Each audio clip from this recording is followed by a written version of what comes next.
She was 18 years old. He was her father. They drove into the desert together. They never came back. For 18 years, no one knew where they'd gone. No wreckage, no bodies, no answers. Until a hiker found their truck. In a place that had already been searched, the keys were still in the ignition, and something was written on the dashboard. Something that shouldn't have been there. Because if no one had been inside that truck for 18 years, who drew the symbol? On July 6th, 2000, David Riggs and his 18-year-old daughter, Kaylin, left their home in San Diego for what should have been a simple weekend camping trip. David was an experienced outdoorsman, a middle school science teacher who'd been taking Kaylin into the desert since she was a child. They knew the terrain. They had supplies. They had each other. By all accounts, this was supposed to be an easy trip. 2 days of hiking in Anza Borrego Desert State Park, then home by Sunday evening. But Sunday came and went. So did Monday. By Tuesday, search and rescue teams were mobilizing, scouring thousands of square miles of desert. Helicopters swept overhead. Ground crews hiked every known trail.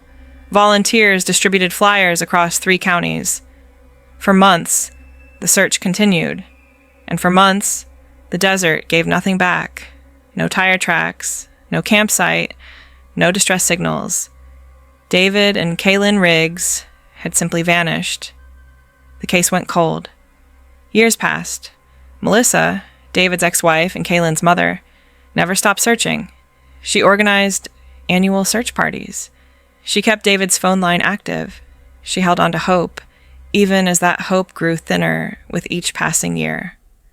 18 years is a long time to wonder if someone you love is still out there. 18 years is a long time to live without answers. Then, in October of 2018, a hiker stumbled across something impossible. Their truck.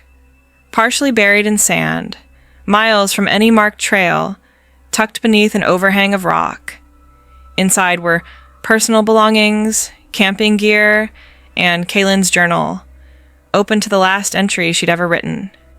But what made investigators go silent wasn't what they found in the truck. It was what they found on the dashboard. A symbol. 3 parallel lines crossed by a single vertical stroke, drawn in dust, by a fingertip. Recently, this isn't a story about people who got lost in the desert. It's a story about what happens when the desert decides not to give you back. And when that truck was finally opened, when investigators began piecing together what had happened, they uncovered something far stranger than a simple disappearance, because the truck had been sitting there for 18 years, in a location that had been searched multiple times. So how did everyone miss it? And who had been inside it recently? If you're ready to go down this rabbit hole with me, hit that like button. Subscribe if you want more mysteries that live in the space between the explainable and the impossible. And drop a comment below. What do you think really happened to David and Kaylin Riggs? Let's start at the beginning. David Riggs was not a reckless man. At 44, he was a respected middle school science teacher in San Diego, known for his patience, his love of the outdoors, and his dedication to his daughter. Kaylin, 18 years old, was bright, curious, and already showing signs of her father's adventurous spirit. They had hiked together since she was old enough to walk, small trails at first, then progressively deeper into the backcountry. For both of them, the desert was a second home. In the summer of 2000, David planned a modest camping trip into the Anza Borrego Desert, a sprawling expanse of sand, rock, and scrub just east of San Diego. It wasn't remote by serious hiking standards. Popular trails crisscrossed the area. Rangers patrolled regularly. Cell towers dotted the periphery. This was not the kind of place where people vanished. It was a place where families went to escape the city for a weekend, then returned to their lives. David told his ex-wife, Melissa, that they'd be back by Sunday evening. He left her a rough itinerary, a drive along the well-traveled S-22 highway, a campsite near Fonts Point, and a day hike into the Badlands. Kaylin had just finished her first year of college and was home for the summer. She packed her favorite binoculars, a journal, and a disposable camera. David loaded the truck with water, food, a first aid kit, a map, and a compass. He wasn't worried. Neither was anyone else. They left on Thursday, July 6th, in David's white 1998 Ford F-150. Melissa watched them pull out of the driveway, waved goodbye, and went back inside. It was an ordinary moment, so ordinary that she didn't think about it again until Sunday night, when they didn't come home. By Monday morning, Melissa was calling hospitals. By Monday afternoon, she'd filed a missing persons report. By Tuesday, search and rescue teams were mobilizing. The initial assumption was straightforward. Vehicle breakdown, wrong turn, heat exhaustion. The desert was dangerous, but it was mappable. People got lost, but they also got found. Within days, helicopters swept the region. Ground teams hiked every known trail. Volunteers distributed flyers across 3 counties. Rangers checked every campsite, every trailhead, every ranger station. They found nothing. No tire tracks, no footprints, no abandoned campsite, no distress signals. It was as if David and Kaylin had driven into the desert and simply ceased to exist. As weeks turned into months, the theories began to fracture. Some believed they'd taken an unmapped route and gotten stuck in a remote canyon. Others suspected foul play. Perhaps they'd been abducted before ever reaching the desert. A few whispered about the possibility of intentional disappearance, though those who knew David dismissed it immediately. He adored Kaylin. He had no debts, no enemies, no reason to run. Melissa never stopped searching. She organized annual search parties. She kept David's phone line active in case he called. She aged a decade in 2 years. And through it all, the desert remained silent, indifferent, vast. The case went cold not because investigators gave up, but because there was nothing left to investigate. The desert had taken them. That was the only explanation that made sense. Until 2018, when the desert gave something back. October 14th, 2018. A hiker named Marcus Helm was exploring an area roughly 12 miles northeast of Fonts Point, far off any established trail. Marcus was an experienced desert navigator, someone who preferred solitude over crowds, who sought out the places where maps ran out of detail. He was following a dry wash, a jagged scar in the earth carved by flash floods that hadn't come in years. That's when he saw it. A flash of white metal, half buried in sand and silt, tucked beneath an overhang of eroded rock. At first he thought it was debris, old mining equipment maybe, or discarded ranch machinery. But as he got closer, the shape clarified. It was a truck, and it was far too modern to have been there long. Marcus approached cautiously. The vehicle was a Ford F-150, its paint faded and scoured by wind, its tires flat and sunken into the ground. Sand had piled against the driver's side, nearly covering the door. The windshield was cracked but intact. The hood was closed. There were no signs of a crash, no skid marks, no visible damage beyond what time and weather had inflicted. He circled the truck slowly, his pulse quickening. Something about it felt wrong. Not dangerous, but uncanny, like finding a ship in the middle of a field. He pulled out his phone, checked for signal. Nothing. He took photos, then made his way back to his vehicle, drove until he had reception, and called the authorities. By that evening, sheriff's deputies and forensic investigators had arrived at the site. They ran the plates immediately. The truck belonged to David Riggs.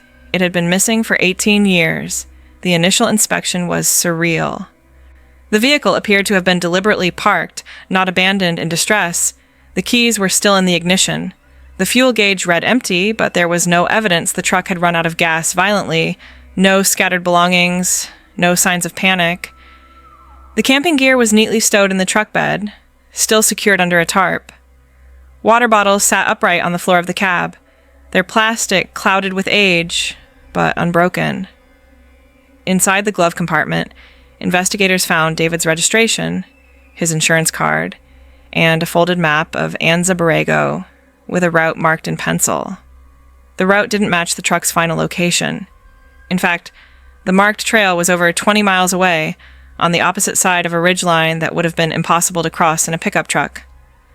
On the dashboard, in the thin layer of dust that had settled over the years, someone had drawn a symbol, 3 parallel lines intersected by a single vertical stroke. It wasn't recognizable as any standard trail marker or distress signal. It looked deliberate. It looked recent. And that's when the investigation stopped being a recovery mission and became something else entirely. Because if the truck had been there for 18 years, who had drawn the symbol? And why? The forensic team worked through the night, cataloging every item in and around the truck. What they found didn't resolve the mystery. It deepened it. On the passenger seat lay Kaylin's binoculars, their lenses still clear, their strap neatly coiled. Her journal was in the footwell, its pages warped from humidity, but still legible. The entries stopped on July 7th, 2000, the day after they'd left home. The final entry was mundane. A sketch of a coyote, a note about the heat, a comment about planning to hike deeper into the backcountry the next day. There was no indication of distress, no message, no clue that anything had gone wrong. The camping gear in the truck bed told a similar story. The tent was still folded. The sleeping bags were unused. The cooking supplies were packed as if they'd never been unloaded. It didn't look like they'd made camp. It looked like they'd stopped, parked, and then walked away. Voluntarily, calmly, without taking anything essential. But that made no sense. The location where the truck was found was brutal terrain. No shade, no water, no shelter. Even an experienced hiker wouldn't walk away from their vehicle in conditions like that. And David wasn't just experienced. He was methodical. He would never have left supplies behind. He would never have taken Kaylin into open desert without preparation. Investigators expanded the search perimeter, hoping to find remains, clothing, or any sign of what happened after the truck was abandoned. Cadaver dogs were brought in. Ground-penetrating radar scanned the surrounding area. Drones mapped the terrain in high resolution. They found nothing. No bones. No fabric. No evidence that David and Kaylin had been anywhere near the truck when it was parked there. Melissa was notified within hours of the discovery. She drove out to the site the next day, escorted by deputies, and stood in silence in front of the truck her ex-husband had driven nearly 2 decades earlier. She recognized the dent in the rear bumper, the faded sticker on the back window. It was surreal, like staring at a ghost made of metal and rust. She asked the only question that mattered. Where are they? No one had an answer. The media picked up the story within days. Headlines framed it as a miracle discovery, but the tone shifted quickly as details emerged. How does a truck sit undiscovered for 18 years in an area that was searched extensively? The location wasn't impossibly remote. It was difficult to access, yes, but not invisible. Search teams had covered this region multiple times in the months after the disappearance. Helicopters had flown overhead. Ground crews had hiked within a mile of the site. Either they'd all missed it, which seemed unlikely, or the truck hadn't been there. And if it hadn't been there in 2000, when did it arrive? And who brought it? The San Diego County Sheriff's Department opened a new investigation, treating the case as potentially criminal. Lead investigator Detective Laura Manson reviewed the original case files, searching for anything that had been overlooked. What she found was a timeline that didn't add up. In the weeks following the 2000 disappearance, search teams had used GPS tracking to document every area covered. Manson cross-referenced those records with the truck's discovery location. The site had been searched not once, but 3 times, once by helicopter in July 2000, once by a ground team in August 2000, and once by a private search party organized by Melissa in 2001. None of them had reported seeing the vehicle. Manson interviewed the original searchers. Most were retired or had moved on. But those she reached all said the same thing. If the truck had been there, they would have seen it. The overhang where it was found wasn't deep enough to hide something that large. The white paint would have stood out against the desert rock. It was impossible to miss, unless it wasn't there yet. Manson ordered a metallurgical analysis of the truck's exterior, hoping to determine how long it had been exposed to desert conditions. The results were inconclusive but troubling. The paint oxidation and metal corrosion were consistent with prolonged exposure, but not 18 years. The forensic weathering expert estimated the truck had been in that location for no more than 5 to 7 years, which meant someone had moved it. Recently. But who? And why? The symbol on the dashboard became a focal point. Manson circulated photos to linguistic experts, anthropologists, and desert historians. No one recognized it. It wasn't a Native American marker. It wasn't a surveyor's notation. It wasn't graffiti or vandalism. One expert suggested it might be a personal symbol, something meaningful only to the person who drew it. Manson returned to the truck and examined the dust more closely. The lines were drawn with a fingertip, not a tool. The person who made them had been inside the cab recently, within the last few months, based on dust accumulation patterns. They'd sat in the driver's seat. They'd touched the dashboard. And then they'd left. Had they been looking for something, leaving a message, or simply marking the spot? DNA evidence was collected from the interior, trace skin cells, hair fragments, anything that might identify who had been in the truck. The results took weeks. When they came back, Manson read the report 3 times, hoping she'd misunderstood. The DNA matched 2 individuals, David Riggs and Kaylin Riggs. But the samples weren't 18 years old. They were fresh, deposited within the last year. The revelation shattered every theory. If David and Kaylin's DNA was in the truck recently, it meant one of 3 things. They were still alive, someone had planted evidence, or the science was wrong. Manson pushed for retesting. The results came back identical. She interviewed Melissa again, this time with forensic psychologists present. Had she visited the truck after its discovery? No. Had she touched anything inside? No. Had anyone else in the family accessed the site? No. The truck had been secured immediately after Marcus Helm reported it. No civilians had been allowed near, which meant the DNA had been there before the discovery. Manson expanded the investigation. She pulled financial records, searched for any sign that David or Kaylin had resurfaced under different identities. Nothing. No bank activity. No social security usage. No passport applications. If they were alive, they'd erased themselves completely. She interviewed Marcus Helm again, probing for inconsistencies. Had he touched the interior of the truck before calling authorities? He swore he hadn't. Had he seen anyone else in the area? No. Had he returned to the site before reporting it? No. His story never changed. Manson authorized a psychological autopsy, a reconstruction of David's mental state in the months before the disappearance. Colleagues described him as stable, content, deeply devoted to his daughter.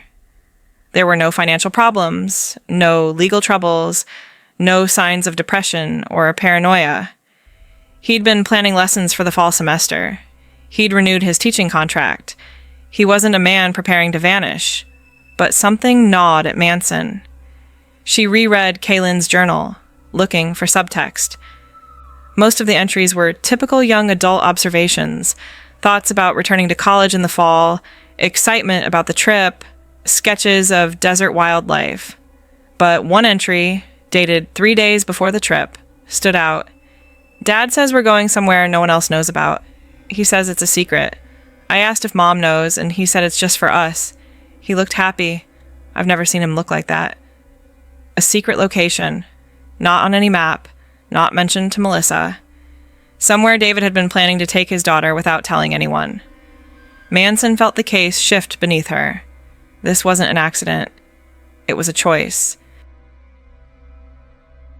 In January 2020, Manson made one final discovery, a detail so small it had been overlooked in every prior search. In David's home office, stored in a filing cabinet that had been searched in 2000 but not thoroughly analyzed, she found a folded topographical map. It was old, printed in 1987, showing areas of Anza Borrego that had since been resurveyed and redrawn. On the map, in the same pencil David had used to mark his planned route, was a small X, miles from any trail, in a region now marked as geologically unstable. Next to it, in David's handwriting, were 2 words: the slot. Manson researched the term. In desert parlance, a slot canyon is a narrow, deep fissure in rock, often hidden from aerial view, prone to flash floods, and notoriously dangerous. She cross-referenced the coordinates. The marked location was less than 2 miles from where the truck had been found, but on the far side of a ridgeline that couldn't be driven over. They would have had to walk. A specialized search team was dispatched. Using ropes and climbing gear, they descended into the slot canyon David had marked. It was deeper than expected, over 60 feet at its narrowest point, with walls that curved inward, creating pockets of shadow even at midday. At the bottom, they found what remained of a campsite: tent poles, corroded and bent, scraps of fabric, 2 backpacks, shredded by animals but still identifiable, and bones, human bones, 2 sets.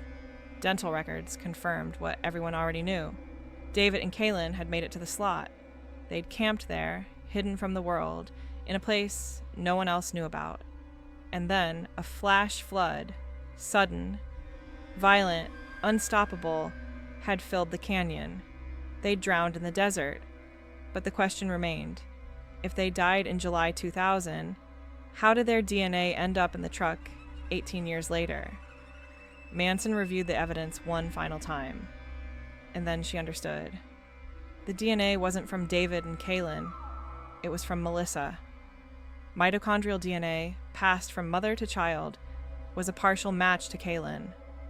And David's DNA was likely cross-contamination from the original investigation, preserved in the truck's interior and reactivated by new testing methods.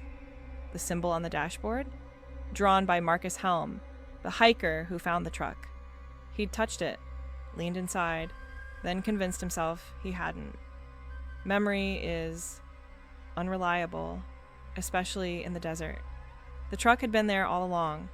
Searchers had missed it, not through negligence, but through the simple human fact that the desert is vast and we are small.